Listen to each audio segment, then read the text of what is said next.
Vamos a explicar en este punto el significado de estos términos técnicos de la teoría ética, que son autonomía y heteronomía. Cuando hablamos de juicio autónomo, nos estamos refiriendo al juicio que se emite desde criterios propios desarrollados por el niño, por el individuo, por el sujeto,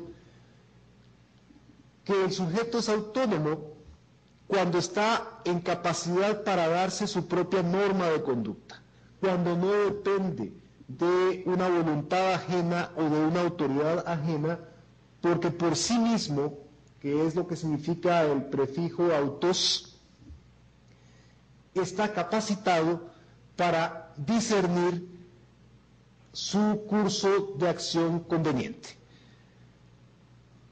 Ser autónomo significa, en definitiva, actuar por cuenta propia, significa ser libre, estar capacitado para darse su propia norma, su propia orientación. En tanto que la heteronomía significa que las leyes de acción provienen de un orden extraño al del sujeto. Un sujeto es heterónomo cuando obedece a una autoridad exterior, cuando carece o no está en capacidad de hacer uso de su propio criterio para actuar en una u otra dirección, sino que su conducta debe ceñirse a lo que le es ordenado desde afuera. Eso es lo que significa la heteronomía. Para autores como Piaget es fundamental superar la etapa de heteronomía en la que se encuentra, por razones obvias, el niño pequeño que no tiene el suficiente criterio, que no tiene el suficiente aprendizaje para tomar decisiones propias. Lo que caracterizará al sujeto moral es, como hemos venido diciendo, la autonomía, su capacidad propia para entender cuál es el deber. En ese sentido, es que Piaget desarrolla la noción de justicia sobre la base de la capacidad del niño para desarrollar un juicio autónomo. Así, por ejemplo, la noción de justicia en los niños entre edades de 6 a 8 años se identifica con lo que imponen los adultos, la autoridad externa. Se trata de una noción heterónoma de justicia. Justicia es lo que dicen los padres, lo que dicen los maestros. Esa es la acción justa. Hacia los 8 años, entre los 8 y los 11 años, cuando el niño desarrolla su inteligencia y su cognición moral y desarrolla criterios propios, identifica justicia con igualdad. Y para esta etapa, el niño considera que justo es recibir un trato igual sin importar la casuística, es decir, al margen de las condiciones, si se me trata en igualdad de condiciones, eso es un trato justo, en eso consiste la noción de justicia, de acuerdo con la conciencia del niño hacia esta edad. Y no es sino hasta los 11 años en adelante, cuando decíamos el pensamiento humano ya es capaz de generar abstracción, de abstraerse de lo meramente empírico, cuando la noción de justicia se aproxima a la noción de equidad. Y la equidad implica ya la diferencia, ya la consideración del contexto. Justo no será necesariamente ser tratado igual, sin importar los casos, sin importar las condiciones. Justo será ajustarse a la especificidad. Esta es la noción de equidad. No es justo que se me trate igual a todos, porque yo simplemente no soy igual a todos. Tengo particularidades, tengo una especificidad. Seré tratado con justicia si se respetan esas especificidades y se me trata con arreglo a esas particularidades, a esas características que me hacen particular. Solo si se me respetan esas particularidades, entonces seré tratado justamente. cuando justicia es identificada con equidad. Tratemos ahora acerca del abordaje del desarrollo moral hace un seguidor de las teorías de Piaget. Se trata de Lorenz Kohlberg, un psicólogo que hace una investigación propia a partir de las teorías de Piaget sobre la epistemología genética y la psicopedagogía constructivista. A Kohlberg le va a interesar estudiar el desarrollo de lo que él denomina el razonamiento moral, y fundamentalmente el razonamiento moral autónomo, en cuya evolución Kohlberg distingue 3 niveles y 6 etapas. En Kohlberg encontramos este estudio acerca del surgimiento y desarrollo de un razonamiento moral conducente a una personalidad autónoma, así como la advertencia de que apenas el 25% de adultos llega al tercer nivel de este desarrollo y solo un 5% alcanza la 6ª etapa, de tal manera que son escasos los individuos que pueden alcanzar un desarrollo moral autónomo y un razonamiento moral autónomo. En tal sentido, hay recomendaciones en Kohlberg para que la escuela, la familia y las demás instituciones se reformen con arreglo a que favorezcan un desarrollo más eficaz de la autonomía. Vamos a examinar cuáles son esos 3 niveles y 6 etapas de las que habla Kohlberg acerca del desarrollo del razonamiento moral, de la capacidad para discernir a partir de criterios propios. En un primer nivel, Kohlberg distingue 2 etapas. Se trata del nivel preconvencional, el nivel de la moral preconvencional, llamada así por Kohlberg, donde distingue una etapa de castigo y obediencia que identifica con la heteronomía. El niño obedecerá o desobedecerá siempre por condicionamientos exteriores. Si no ve posibilidad de castigo, entonces desobedecerá. Si ve la posibilidad de ser castigado, entonces obedecerá. Esta es la etapa primera del primer nivel, el nivel de la moral preconvencional. En una segunda etapa individualista, el niño evoluciona hasta obedecer o desobedecer sobre la base de la expectativa de un propósito o un intercambio. Si hay recompensa, si hay intercambio de bienes, entonces el niño obedecerá siempre por una expectativa individualista. De esta segunda etapa hay una evolución hacia un segundo nivel, llamado por Kohlberg el de la moral convencional, la moral de las convenciones. En este segundo nivel se darán 2 etapas. La tercera etapa, que es la etapa de las expectativas, las relaciones y la conformidad interpersonal, que puede resumirse en el concepto de mutualidad. El niño obedecerá o desobedecerá sobre la base de si la relación es mutua o mutual. Si hay un mutuo beneficio, en esa medida es que reconocerá las normas. Una cuarta etapa, llamada por Kohlberg de la ley y el orden, consiste ya en un reconocimiento de un sistema social y en la consolidación de una conciencia moral. Hay el reconocimiento de un mundo exterior que es un sistema donde están establecidas normas, convenciones, que son las expectativas que socialmente se tienen acerca de la conducta de los individuos. De esta cuarta etapa, la evolución prosigue a un tercer nivel, llamado por Kohlberg de la moral postconvencional o basada en principios, que es donde se verifica el paso a la autonomía. Desde una quinta etapa, llamada por Kohlberg de utilidad, en donde la conducta seguirá justamente esos criterios de utilidad. Obedeceré, colaboraré, cooperaré, siempre y cuando pueda esperar alguna utilidad para mi propio provecho, en la medida en que ostento derechos, puesto que soy partícipe de un contrato social.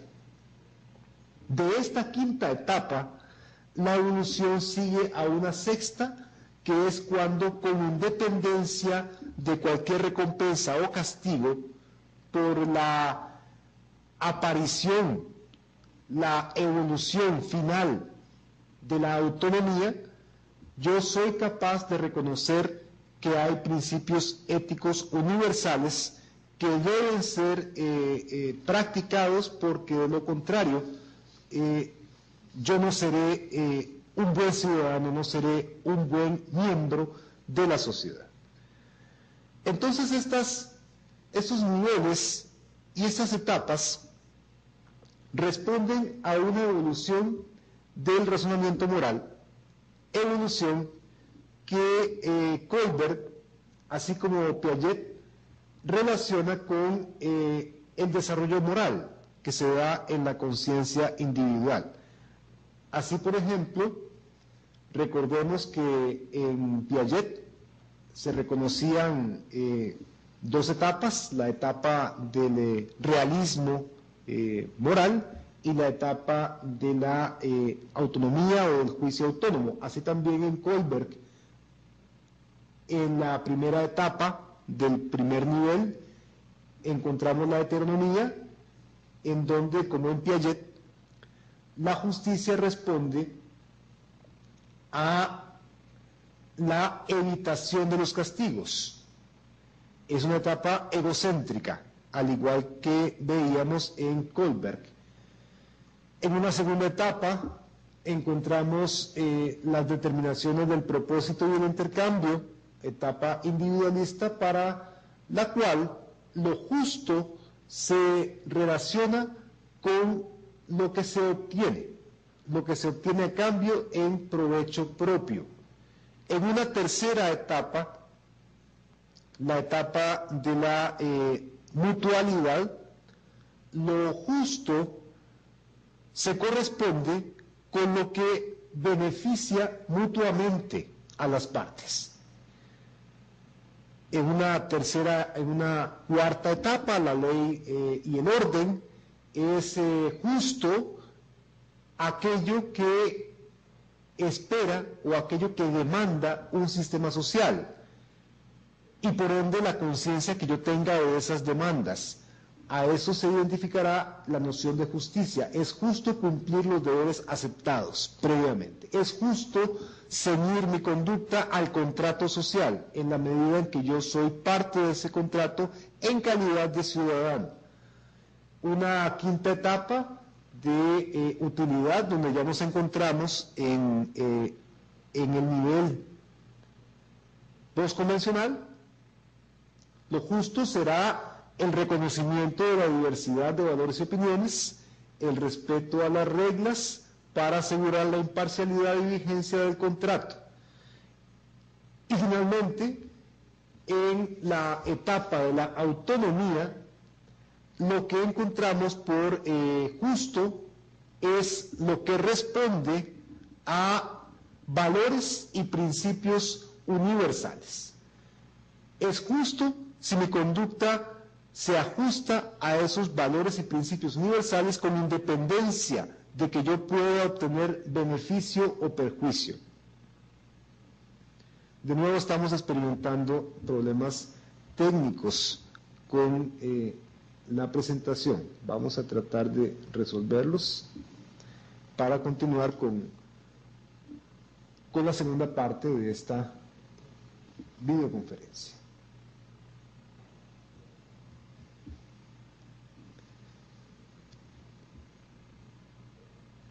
Del examen de Colbert, vamos a continuación a examinar, vamos a continuación a pasar al análisis de lo que significan propiamente ciertos conceptos centrales en teoría ética, en filosofía moral, conceptos como valores, axiología, deberes, deontología, que son conceptos que hemos venido empleando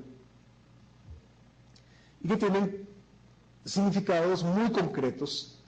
Cuando hablamos de valores, por ejemplo, a lo que nos referimos es a propiedades relacionales. ¿Qué significa esto? Esto significa que los valores, si bien podemos cuestionar su estatus, y hay teorías éticas que lo hacen en el sentido de si son absolutos o relativos, objetivos o subjetivos, la manera más adecuada de entender el concepto de valor es como una propiedad relacional. ¿Qué significa esto? Significa que es una propiedad relativa a objetos, relativa a bienes. Un valor es una cualidad que hace que cierto objeto, cierto bien o cierta acción me parezca valioso.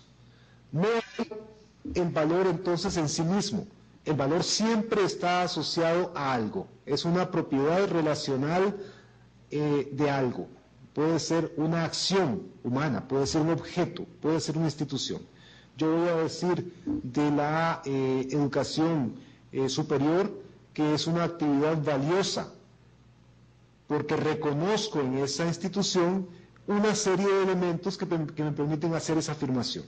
Pero no, el valor del bien no existe en sí mismo, sino siempre asociado a algo que puede ser un acto, una institución o alguna forma de realidad. El valor entonces decimos que es una propiedad relacional porque se refiere o es cualidad de algo. Algo es siempre lo que me parece valioso. Del deber, vamos a decir que se refiere a normas y obligaciones. Un deber es una norma establecida en un código, y la norma, y por ende el deber, a su vez está en relación con el valor. La norma es el procedimiento a través del cual yo voy a garantizar que el valor se va a realizar. El valor se va a realizar a través de la norma. La norma va a ser el medio que me permita a mí ver realizado el valor. En este sentido se ha acuñado un principio para explicar la relación entre normas y valores, y es que el valor o la norma tutela el valor. La norma garantiza que el valor se cumpla. Imaginemos o propongamos un ejemplo, la norma no matarás. ¿Qué se está garantizando ahí? Se está garantizando que el valor de la vida se mantenga, se conserve, a través de una norma que indica la acción a seguir o a evitar. No matarás, dice el código mosaico.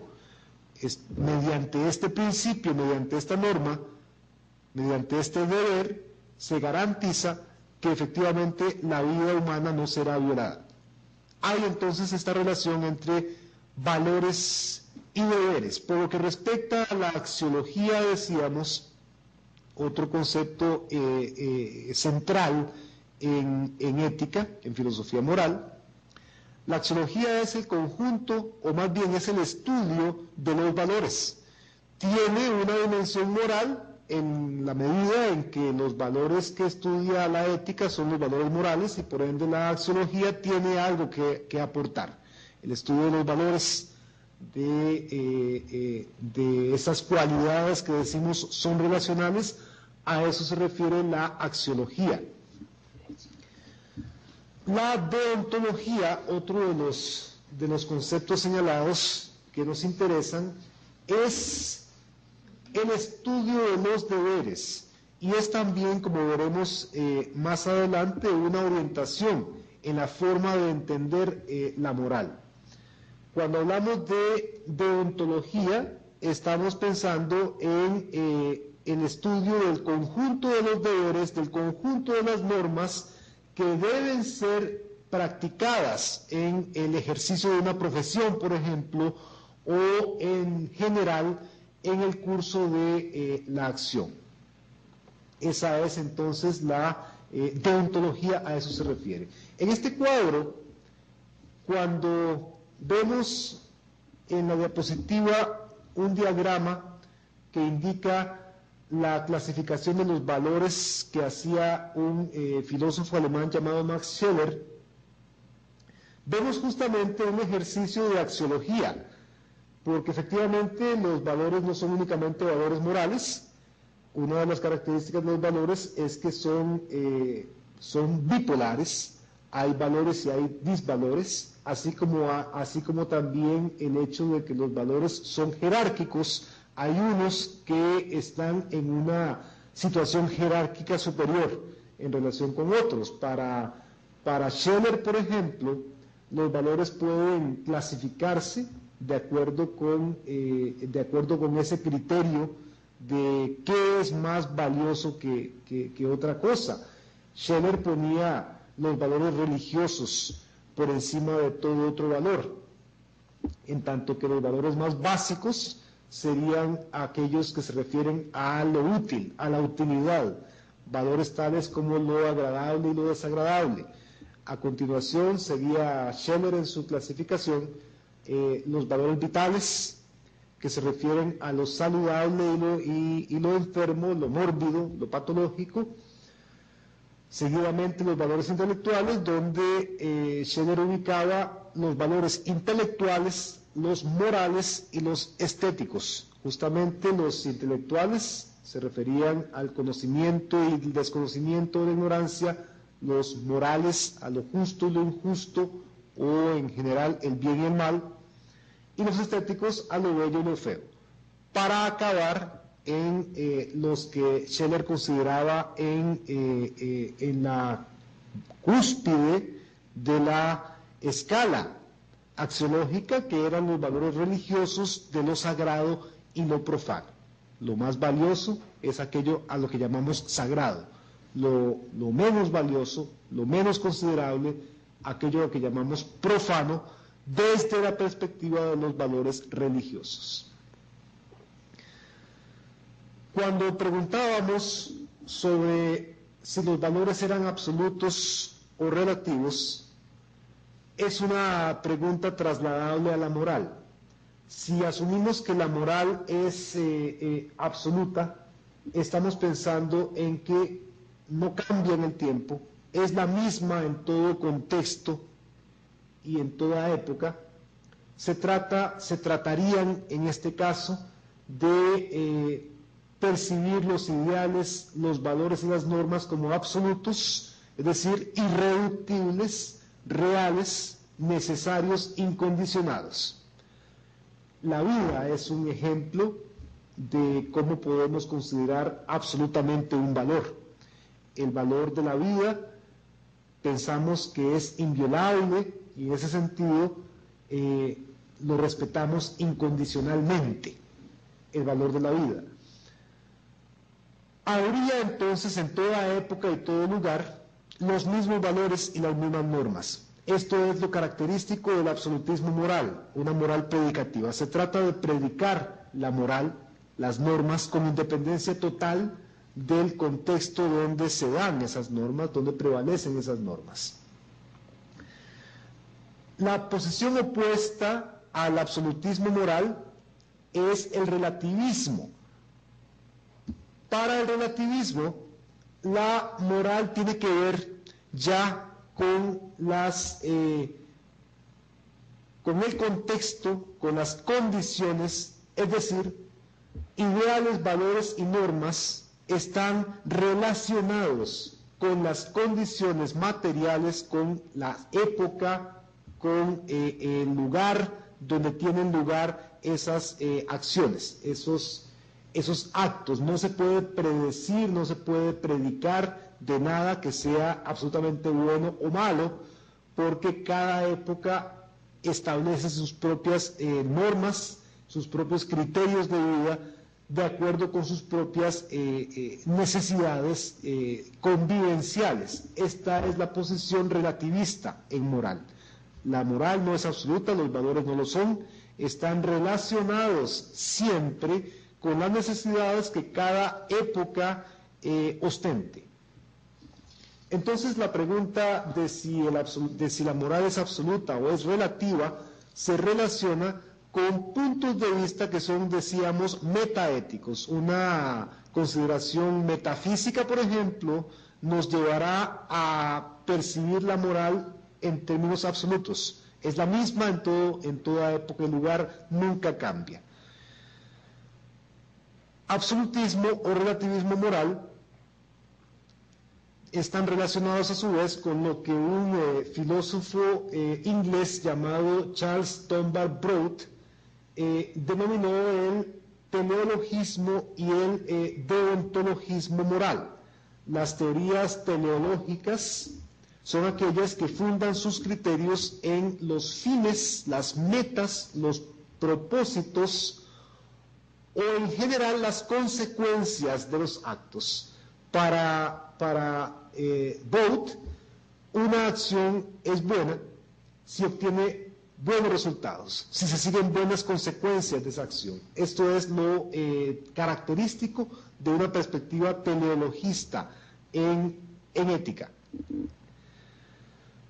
A su vez, una perspectiva deontológica o deontologista en ética es aquella que funda el criterio del deber en la intención de los actos.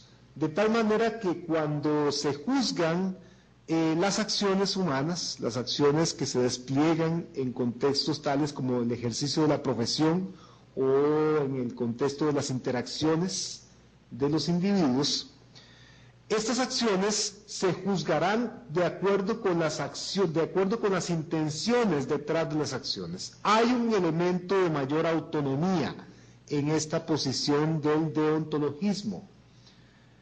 La ética teleológica, en la medida en que hace depender el juicio moral de las consecuencias, decimos, es menos autónoma porque depende justamente del contexto donde se lleven a cabo las acciones y la respuesta que tenga a esas acciones en ese contexto. Decimos hay dos ejemplos de una ética teleológica, de una perspectiva teleológica en teoría ética. Esos ejemplos son, por una parte, la filosofía moral aristotélica, la filosofía de la eudaimonía. Aristóteles, filósofo griego de Atenas, nacido en Estagira. Para Aristóteles, una acción podía ser calificada como buena o mala si favorecía o perjudicaba el logro de la felicidad. La palabra griega eudaimonía significa precisamente la felicidad. La ética de Aristóteles es una ética cuyo máximo bien, cuyo bien supremo es la felicidad. Una acción es buena si contribuye con la felicidad, es decir, si tiene por consecuencia que su autor sea feliz en los términos en los que un ser humano debe serlo. En otras palabras, no es lo mismo la felicidad que el placer. El placer es una mera sensación física, en tanto que la felicidad o la eudaimonía, Aristóteles la identificaba con la plena realización de las potencialidades humanas. Si una acción contribuye con esta plena realización de las potencialidades humanas, cabrá calificarla, cabrá juzgarla como una buena acción.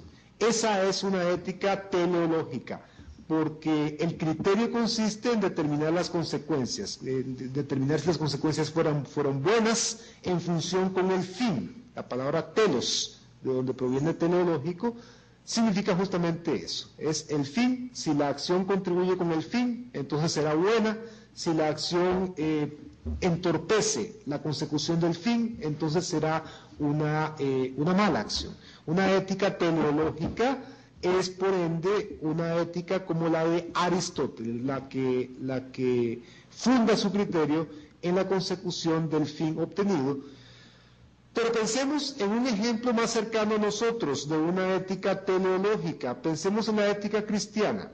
En términos cristianos, como es la tradición, vamos a juzgar si una acción es buena o mala, si en su desarrollo contribuye con aproximarnos al paraíso, ganar el paraíso o llevarnos al infierno. En términos cristianos, esos son los parámetros. Una acción será buena si nos aproxima al cielo, si podemos esperar esa recompensa, si la consecuencia de esa acción será esa, ganar el cielo, la gloria, la gracia, o si en vez de eso nos conduce al infierno. Es decir, ese es un ejemplo más inmediato, más claro, de lo que es una ética teleológica, una ética que juzga la bondad o la maldad de la acción con base en las consecuencias. Pensemos ahora en lo que es una ética deontológica, una ética del deber, que juzga la acción no por las consecuencias, sino por las intenciones. Una ética que juzga por las intenciones es una ética de la autonomía, porque está sujeta únicamente al criterio autónomo, a la posibilidad de reconocer principios éticos universales. Hay en Kant un ejemplo de esta ética deontológica. En Kant es buena toda acción que se realice por deber, con independencia total de las consecuencias de esa acción. El agente moral, movido por el conocimiento del imperativo categórico. ¿Qué es el imperativo categórico? Es la fórmula del deber. Lo que Kant dice en torno al deber es que puede ser expresado a través de la siguiente máxima: obra de acuerdo con una máxima tal que la humanidad, tanto en tu persona como en la persona de todos los demás, sea siempre un fin y no únicamente un medio. Esa es la interpretación del deber, la interpretación formal del deber, que Kant denominaba imperativo categórico, es decir, una obligación apodíctica, necesaria, que debía ser obedecida sin esperar ninguna recompensa o castigo, únicamente por la conciencia moral. Tratar a toda persona como un fin en sí misma y no únicamente como un medio. En esa formulación del deber está contenida una ética eminentemente deontológica. Se trata de cumplir el deber por el deber mismo, sin esperar ninguna recompensa a cambio. Esta es la fórmula del imperativo categórico, una fórmula sin contenido empírico, porque justamente consiste en no esperar recompensa o castigo algunos por la acción cometida. Hay una fórmula asociada, en cambio, a lo que sería una ética teleológica, y es la tradicional regla de oro, también de resonancias cristianas. Y esa regla dice: trata al prójimo como deseas que te traten a ti mismo. Actúa bien, pero únicamente esperando una recompensa, y es que los demás te reciproquen ese trato. La regla de oro es la formulación de una ética teleológica, en tanto que el imperativo categórico lo es de una ética deontológica. En un caso estamos ante una ética que juzga los actos de acuerdo con las consecuencias, de acuerdo con los fines, los propósitos, los objetivos, el telos. Esa es la ética teleológica. En el otro caso, estamos ante una ética que juzga los actos conforme con las intenciones, conforme con el ideal de responder a la conciencia moral autónoma. Con la formulación de estas máximas, de estos principios, vamos a dar por finalizada la actividad del día de hoy. Dentro de 15 días se llevará a cabo el primer ordinario de este curso Ética y Sociedad. Los materiales que están a su disposición en la unidad didáctica escrita por Álvaro Zamora, así como estas videoconferencias, estarán a su disposición en el sitio donde estamos poniéndolas, el Blogspot, así como la mediateca de la UNED. Ustedes en el transcurso de la semana podrán recuperarlas. Por mi parte, me queda únicamente agradecerles la asistencia y la participación de ustedes a estas dos primeras actividades y también invitarlos a que sigan asistiendo a lo que serán la tercera y la cuarta videoconferencias que tendrán lugar a partir de un mes aproximadamente. Muchas gracias de nuevo y hasta entonces.